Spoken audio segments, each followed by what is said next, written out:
Good evening, everyone. Thank you so much for being here for our first annual State of the Schools community event. We appreciate you being here for our State of the Schools, as Mr. Miller will share some of the important initiatives that are happening all across our district. So without further ado, I'll turn it over to Mr. Miller.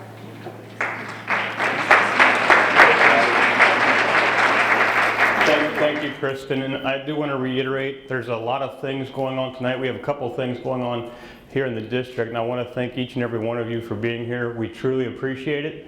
I want to take just a few minutes to talk about your school district, some of the things that we're doing, some of the things that we're going to be doing in the very near future. And certainly, please, if you have questions, ask. We can wait till the end, or if you have things that you'd like to talk about as the slide pops up, please don't be shy and feel free to ask.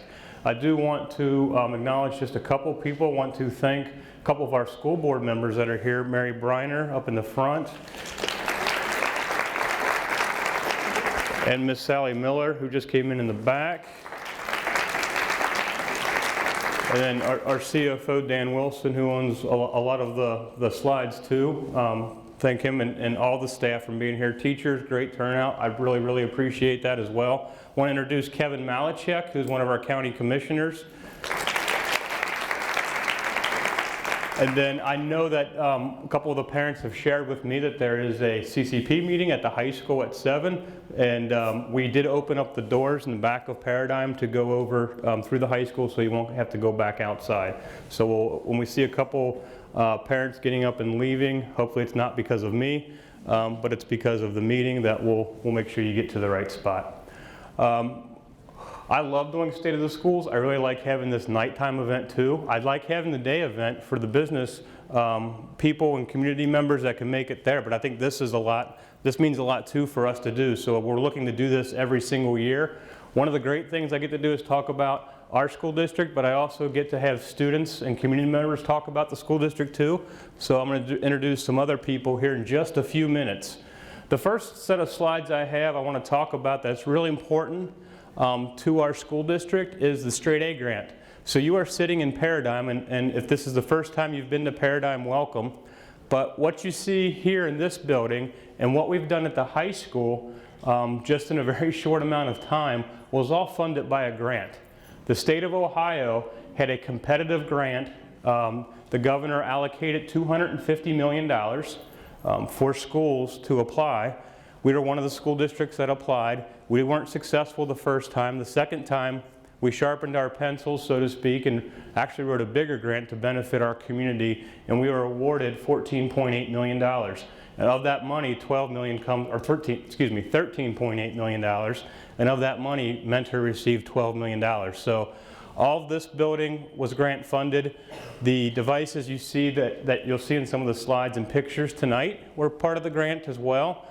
Professional development for our teaching staff and for all of our administrative staff and classified staff is grant funded through the Straight A. So we're very proud of that fact and glad that it ended up here in Mentor. There's been a huge shift at our high school. Our high school staff has undertaken a huge change and transformation, not so much from having really good instruction. We still have really good instruction. Now that really good instruction is just infused with technology, and that's helped our staff, it's helped our kids too. The technology is just a tool. So the relationship with the teachers is still the main thing and the most important thing to our success as we move forward.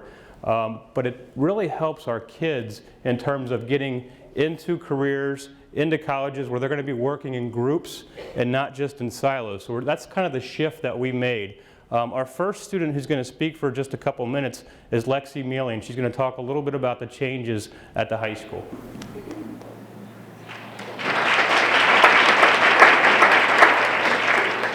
Thank you, Mr. Miller. So Mr. Miller began to address some of the misconceptions about blended learning. One of these is that it's just online schooling, or that blended learning is a replacement for teacher instruction. Now, a big part of what I'm here to do is let you know that from the students of Mentor High School's perspective, this is not at all the case. Blended learning truly combines a collaborative classroom experience using traditional classroom tools like discussion and testing with online tools for more blended purposes that altogether provide a more comprehensive experience. The best way I can illustrate this is with a personal experience. In December of this year in my AP Literature class, my teacher, Ms. Richards, organized a 13-day blended learning unit, for the novel The Kite Runner. In this, students could choose to work independently, in groups, or directly with her in order to study in a way that best increased our understanding of the novel. In doing so, we were allowed to complete both blended assignments and traditional classroom things. Some of the blended assignments included collaborating with peers in other classes online, using questions that address the socio-political context of the novel. On top of that, we had classroom discussions and wrote an in-class essay in order to assess our understanding. But blended learning allowed us to take it one step further, ultimately commencing when students gathered on a Saturday morning to have a kite fighting tournament at Mentor High School, in order to better understand one of the central motifs of the novel. At the end of the unit, we had come to a consensus that blended learning had drastically improved our comprehension of the novel. This is not an isolated occurrence, though. Every single day, teachers at Mentor High School find ways to effectively incorporate blended learning into our curriculum. One of these is in the form of a blended class, in which students actually attend the classroom twice a week, then complete blended assignments for the remaining 3 days. I am personally involved in one of these classes as AP American Government, and with the extra time I've gained from 3 days of blended classes, I have been allowed to launch a statewide political organization, something that has drastically increased my comprehension of the government, as well as some of my peers who have also gotten involved with it. Ultimately, blended learning is giving students limitless potential. Because of blended learning, Mentor High students are better prepared to enter college and the workforce in a rapidly changing technological environment. And for that, I can say on behalf of all of the students at Mentor High School that we are very, very grateful. Thank you. Thank you, Lexi. Very well said. Let me shift for just a second. At Mentor, we obviously have had a lot going on. We've involved the staff as much as we can. We've made a lot of significant changes to our district. One of the things that we thought it was very important for us to do next is to engage our community in creating a new vision and mission for our schools. So we engaged 53 of our community members just a couple of weeks ago in 4 different sessions. The sessions lasted from about an hour and a half to an hour and 45 minutes each time. But we talked about what was important to our community members in terms of the end product of our kids. And that's sort of a misnomer. So when you think about end product for a K-12 system, a lot of people think that's a diploma. And that is an important piece. But one of the things that we're really working on and shifting our mindset in Mentor schools is, what are our kids going to do with that diploma? So we talk about at the end, they need to be in a position where they're going to a college, 2-year, 4-year school, or they're going right into the workforce. And so there's been a lot of push internally and a lot of discussions that we've been having internally, but also with the community engagement group about what that looks like for our kids. We know that there are jobs in Mentor for our kids. You drive up and down Tyler Boulevard, there's a lot of places that are hiring. So we're trying to give our kids a leg up on what that looks like. But the community engagement group started Mentor schools on a path to create a new mission and vision for our schools. We looked at our finances, we looked at our curriculum, we looked at technology and facilities, and we looked at community engagement. So one of the things, 2 of the things that I'll tell you that come out of this group almost every single time that we've met, and we're going to meet again in the future after we engage more of our staff members, is 1, they're very, very proud of their school district, and they're very, very proud of the people that work here, all the staff, the teaching staff, classified staff, and administration.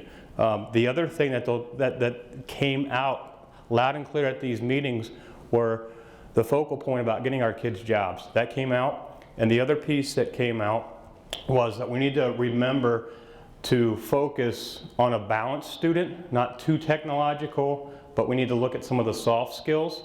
And so how to get a job, how to write a checkbook, or how to balance a checkbook, that came out clear too. So those are the things that we're taking from this group, and we are putting it into a new vision and mission statement for the district that hopefully sets the course for the next 3, 5, or 7 years. I can't thank them enough for their work on this.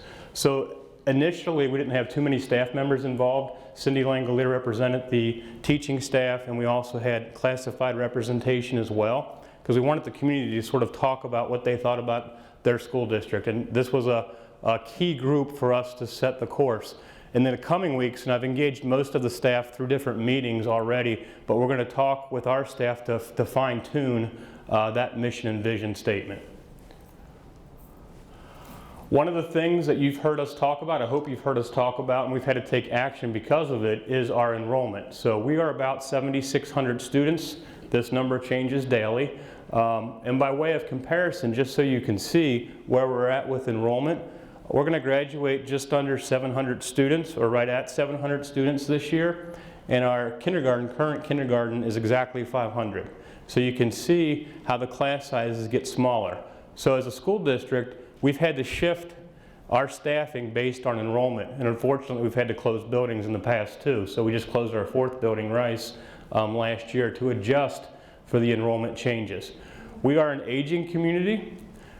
We have people that love Mentor, that buy a house in Mentor and then don't leave, don't downsize. And some of you probably know what I'm talking about. Housing market's pretty tough here in Mentor. We are just at this point an aging community. But with those opportunities we have, even though we are an aging community, we have some opportunities for our kids. We actually, this year through our Career Tech program with the Lakeshore Compact, we are actually, for the first time, we purchased through the Lakeshore Compact a house that our students are going to flip. And so they are working on it now because that's real. Those kids are going to get jobs. These kids, and these are all of our kids, are going to get jobs pretty quick. And so we have a teacher there, and they pretty much taking the house apart. This is a different meeting probably, but it was atrocious when we got in there. And they have done a remarkable job. We were there early in the beginning, and then the kids have been there just almost every day. You can see some of the work in the video. I was there yesterday, or 2 days ago, and it's just a huge change. So we're hoping to get this finished and completed. Kevin, we're going to be, end of March? Roughly end of March. So Kevin Bacchi, let me introduce Kevin Bacchi. Kevin is one of the students that's doing the house. Not only do we have students doing the house, but we have our own version of HGTV that is going and filming the work that you guys are doing. And that's something happened to my mic. I think there we go. Thank you. So we have a group that's filming the kids too, and so they'll be putting together pieces. Actually, if you go to secondchancehouse.com.org, okay, you can see the progress of the house. I'm going to turn it over to Kevin Bacchi, who's one of the students that's working on the house.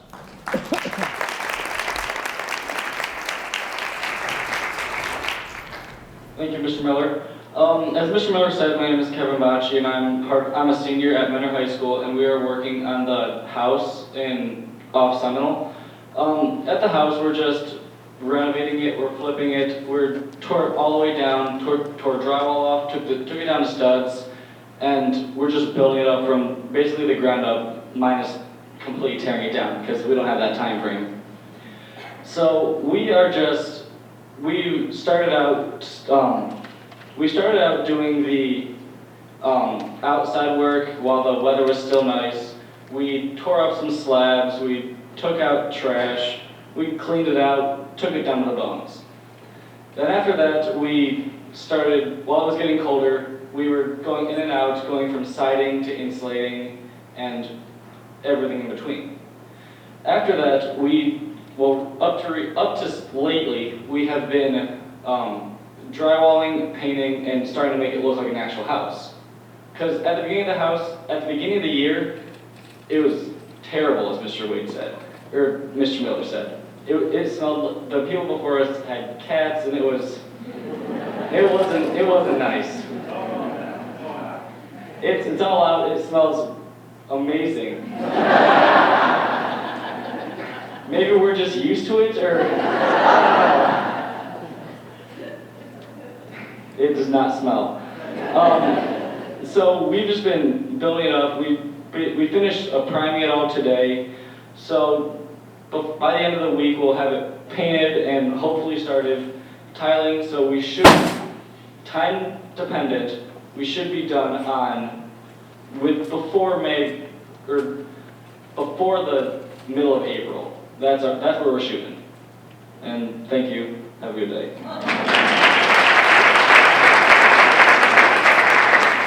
So Kevin was right about the smell, but I went there 2 days ago. It was wonderful. It smells like drywall and stuff that I don't know anything about, but it smells a lot better. Before Kevin sits down, I want to just take a quick opportunity. He shared with me when we were at the house that he is working on his Eagle Scout badge, and he needs a project. So he's already talked to a couple people here, but I will be very, very disappointed in all of you if this young man doesn't have a couple of leads before we're done with the night. So if any of you have projects through either your business or church or something else that he could partake in, please stick around afterwards and look Kevin up. So thank you. Good luck. So once the house is finished, just so you know how the path will go, so we're going to sell it, right, and then take the proceeds of that and invest it in another one. So we have other kids that are more students for next year that are interested in the next phase. So we're hoping to grow that program and do more things like that. One of the other things that the Straight A grant did for us was enabled our students to have more opportunities, and that's really what we're trying to push, is more opportunities like what you saw with the house, like what you hear about with balanced or blended learning, but distance learning opportunities have really helped us out too. So this is what you see in this clip are our students engaging with a Lakeland instructor and also students at Perry. So for different classes, we're able to do things and utilize the technology for our students. Again, it goes back to creating those opportunities. One of the new things that we did this year as well is started an AP Capstone diploma or program, and that's new. We're one of 8, I believe, 8 schools across Ohio that are in this new program, and one of our students is going to talk about his experience, and his name is Jack Lynch. Jack?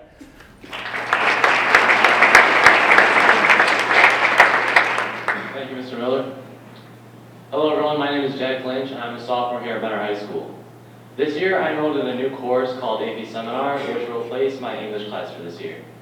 AP Seminar is a class that helps students view current issues through different perspectives to help them get a deeper understanding of how to look at current issues in today's world. In AP Seminar, students work in small groups. They research, and that's one of the main ways that we learn. And we also, throughout all these processes, improve our writing skills. One of the main aspects of AP Seminar is leading up to the class that we'll be taking next year called AP Research. AP Seminar and AP Research, along with the other AP classes offered by Benner High School, will really best help prepare my classmates and I for life after high school. I've chosen to pursue the AP CAPSTONE diploma because I believe that the skills that are worked on through these AP classes offered by Benner High School will really best help prepare me for life after high school. So some of the main things that, well, the prerequisite for the AP CAPSTONE diploma, like I just mentioned, is AP Seminar and AP Research, along with 4 other AP classes. By passing all these classes, you'll receive the AP Seminar for the AP CAPSTONE diploma, which is a very prominent degree that you can get that looks really good on the college application. I'm sure some of you may want that. Finally, I'd like to thank my teacher, Ms. Koman, who is here in the audience today. She's done a tremendous job throughout the entire year, really putting a lot of work into our lesson plans, and we couldn't wish for a better teacher. Thank you.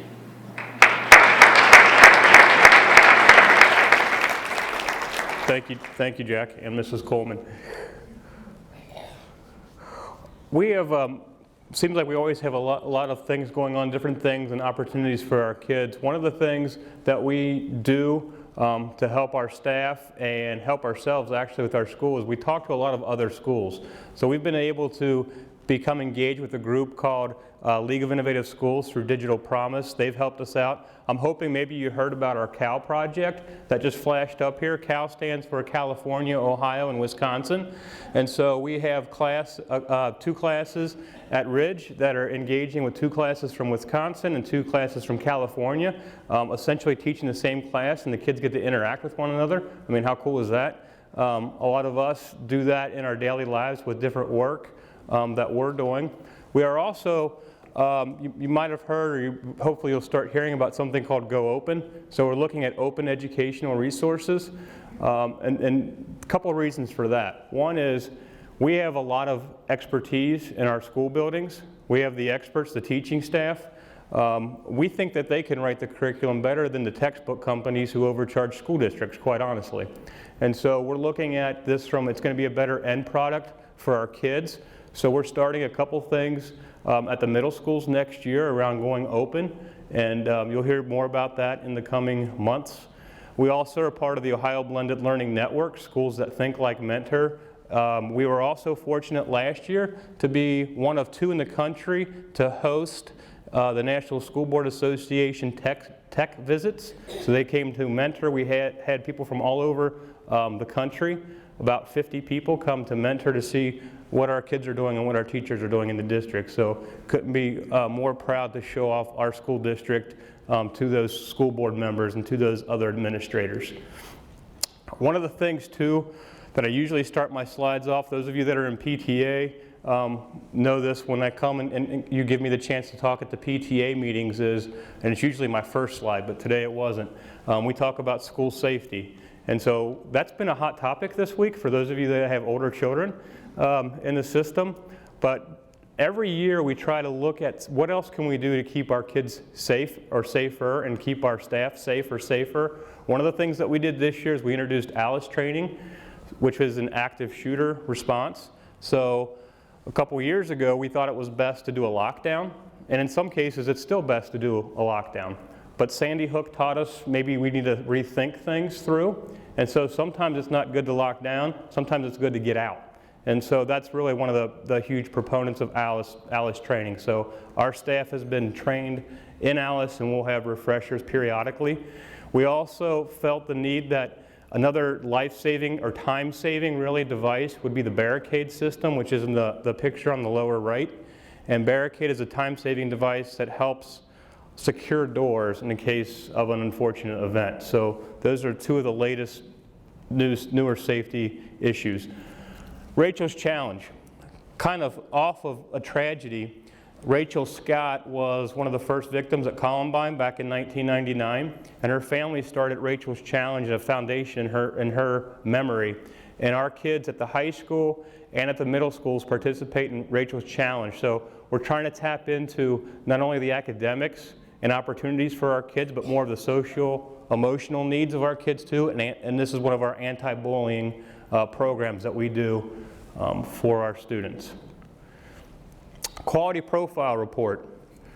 The state of Ohio does a local report card that looks at some of the testing components that our kids are involved in. You heard about park testing. That's gone after the state invested $28 million. Again, that's probably another conversation. But with that, it does give us a glimpse in time of how our kids are important. So looking at that is vital to our school district. The other thing that we came upon was something called the Quality Profile Report, which says what else does your community value besides those test scores.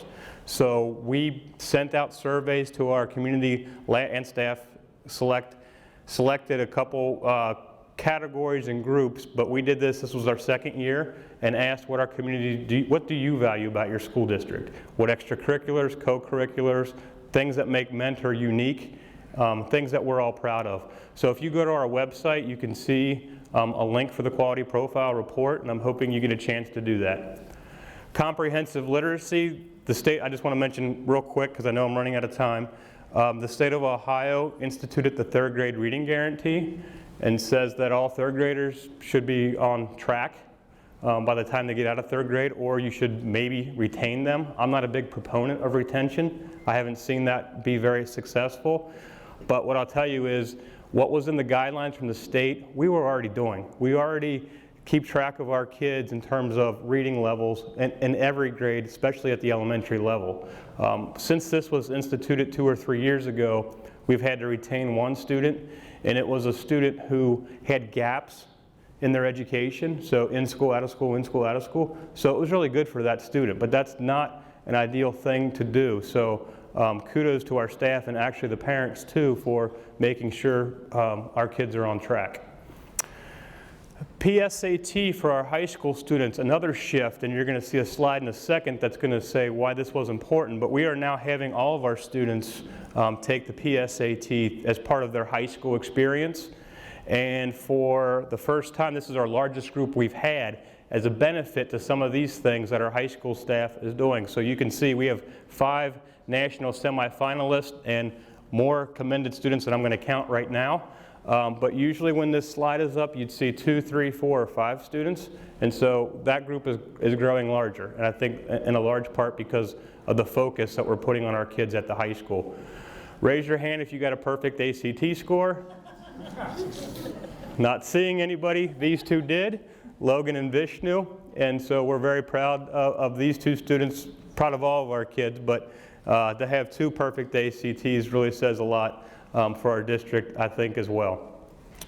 It's not just the high academics that we focus on in our school district. We also take a look at different things. If you see the rolling picture on the right, that is the Fighting Cardinal Marching Band through the ages, so to speak. Mentor High School celebrated its 50th birthday this year, and so you're seeing a couple pictures of the Fighting Cardinal Marching Band at their beginning and sort of in the 70s, and then the present day incarnation of about 240 members. So we're very proud of them, but you also see last year we got to present in Columbus. You see Mr. Banks up there with all 3 of our middle schools that were able to go to Columbus and represent the district at the Ohio School Boards Association Conference. Our Science Olympiad team went to nationals, and we fully expect to be back again this year. Mock trial, and of course, you know, football, athletics, and things like that. So we offer a lot of different opportunities for our kids. One of the cool things that we do, and I can't say it any different than that. This is I think one of the cool things that sets us apart too from a lot of other schools is we have a high respect for our military here in Mentor, and I'm going to talk about a couple of gentlemen in just a second. But we started. Every year you see the kids that are signing athletic scholarships, and they have athletic signing day where students in different sports are going to go to college, and we make a big deal of it, and we should. Those are awesome things. But we also thought the kids that are going to go to the military, so into any of the services or into the academies, should have a military signing day. So we started a military signing day 3 years ago. These are the kids that we honored just last year, and so there were 5 of them. And the reason why the young lady, Haley, is not in the picture is because she made the decision to graduate early and go into the military before her senior year was over. So when we had the ceremony, she was at boot camp. So that's pretty cool, I thought. So she was at Parris Island, and then the 4 gentlemen were able to be here, and we were able to recognize them last year. And we've talked about it. We would do this if we just had 1 student, but we were able to honor 5. And I think 2 years ago, we had maybe close to 10, 7, 10, something around there. So it's getting bigger. We started the military signing or military commitment ceremony with the help of these 3 gentlemen. So, and 2 of them are with us tonight, and I'm going to give the microphone to them to let them talk a little bit. But we decided just a couple months ago that we're going to rename it in their honor because they helped us get this started. And they are such great ambassadors for our kids and great just people to talk to, and are huge fans of our students. So we have renamed it the Koman Sprang Zonneville Military Commitment Ceremony. Unfortunately, we lost Bud Sprang just a couple of months ago, or maybe a month ago, not too long ago.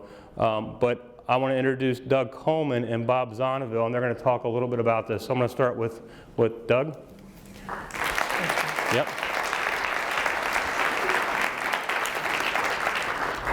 First off, I think you should be very proud to have a superintendent like Matt that had the foresight to approach some old veterans and come up with this idea and brainstorm with us. Only 0.4% of the population of the United States currently serve in the military. And if you look at all throughout the history, only 7.3% of the population has ever served in the military. So joining the military is a big thing. Not everybody goes to college. Not everybody goes into a tech school or a business. Some of us decided to serve our country. And so when Mr. Miller approached us and said, what do you think about doing something to recognize our students from Mentor High that have elected to serve their country? I was the commander of the American Legion Post at the time. Bud, who is no longer with us, was the commander of the VFW, and I'll let Bob talk about Bob when he gets up here. But we thought it was a great idea. It gives the students a chance of recognition. It gives them a chance of understanding what the public thinks of their dedication in the service of their country. My era, we did not receive much affirmative recognition being in the military. And so with Mr. Miller's idea, he sets the gals and guys that are going into the military off on the right step. So I think it's a big plus for Mentor High.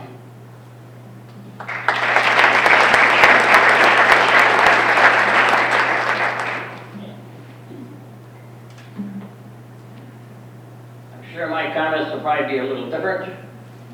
For one thing, I'm pretty confident that I'm the oldest guy in the room.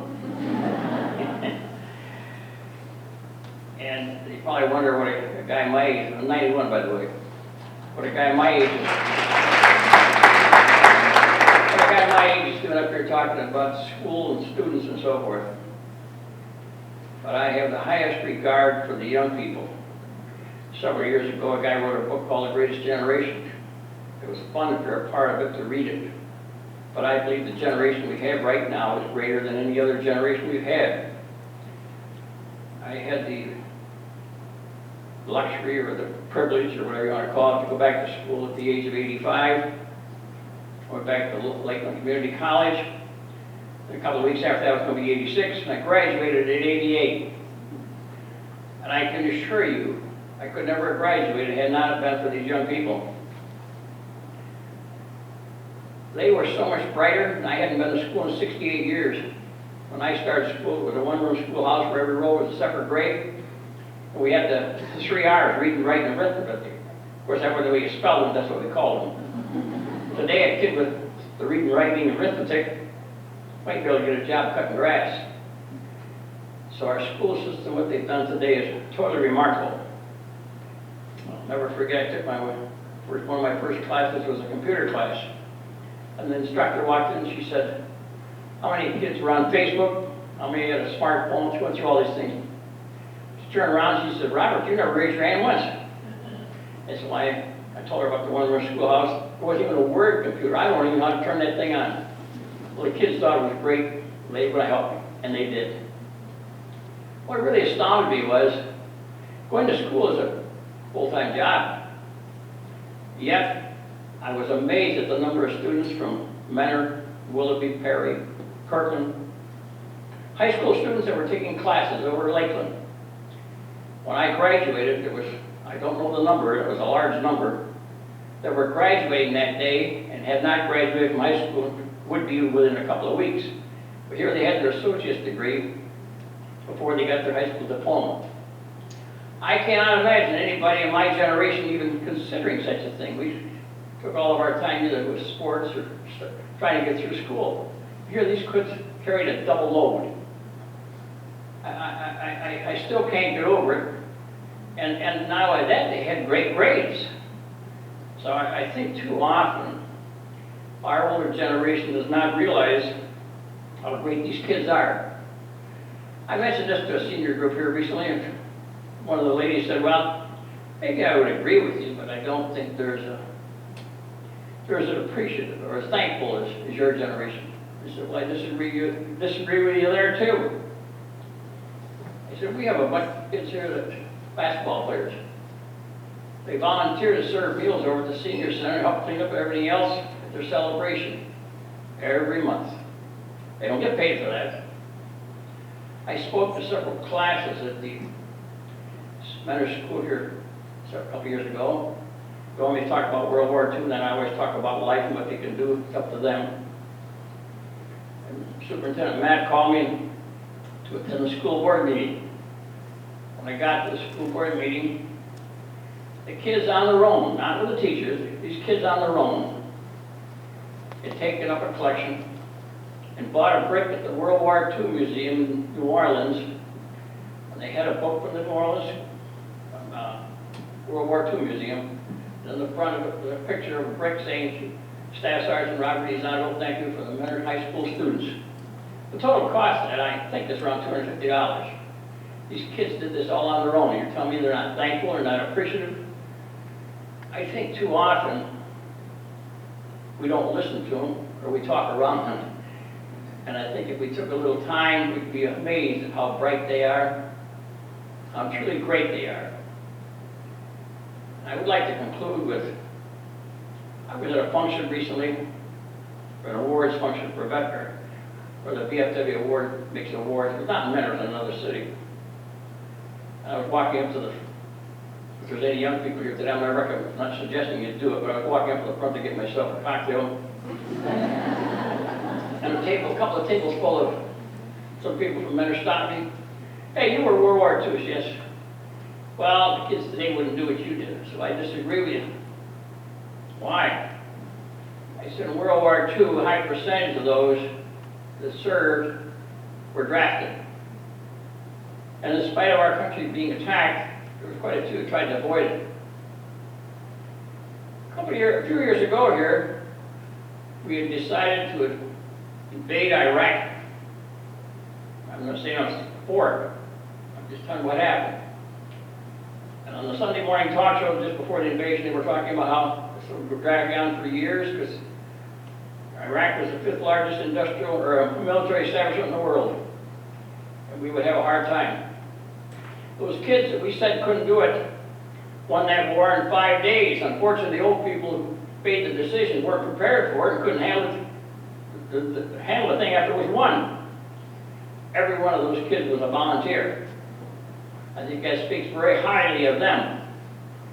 So anyway, thank you for listening to me.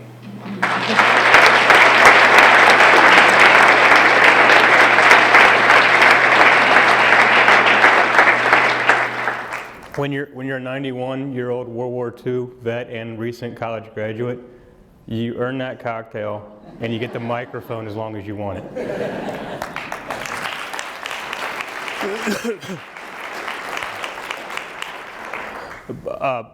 Bob Zonneville did mention too that the basketball team helping out the Senior Citizen Center, we average about 30 hours of community service from our Mentor High School students every single year. And I could talk for the next 3 hours about the different programs that our kids are in. A lot of them I just see because they tweet things out or their teachers put something out and then I pick up on it then. But the amount of service that our kids give is really second to none, and I am very proud. But out of sake for time, I'm going to go a little bit faster. We are also honored that we received from Dave Yost, the Auditor of State, our 6th perfect audit, which in the districts I've worked in, Mentor is my 3rd. We never had one perfect audit. And so to get 6 in a row is a testament, I think, to our CFO, Dan Wilson, and also his staff to keep that going. I think that says a lot about how we protect our taxpayer investment. So congratulations, Dan. And I do want to put a quick plug in for the levy. I know a lot of you are here and anxious to get started with the draft, but another thing about Mentor, we have not asked for additional tax dollars in 12 years. If you go to schools around us or anywhere in the state of Ohio, I don't know of another public school that has lasted 12 years without asking for new dollars, so it is very important. There are key points up here about how much it costs, but also, and this kind of came out, we spoke at the Senior Citizen Center this morning to a group, or this morning to a group of people, and one of the ladies that was there as part of that group, who is a retired Mentor teacher, talked a lot about how Mentor schools valued her sons, I think 2 or 3 sons, I'm drawing a blank now, but talked about how proud she was and how it is a true investment in our community because our school district is our community. So we talked a lot about that. But there is some literature on the campaign in the back, and we're going to shift to that in just a second. We are very reachable, I think, on social media outlets, Facebook and also Twitter. So those are up there for you. Any questions for the common good before we shift our focus? And I'm sorry we went a little bit long. All right, we will be around, so if you have other questions you want to ask individually, please ask, but I'm going to turn it back to Kristen.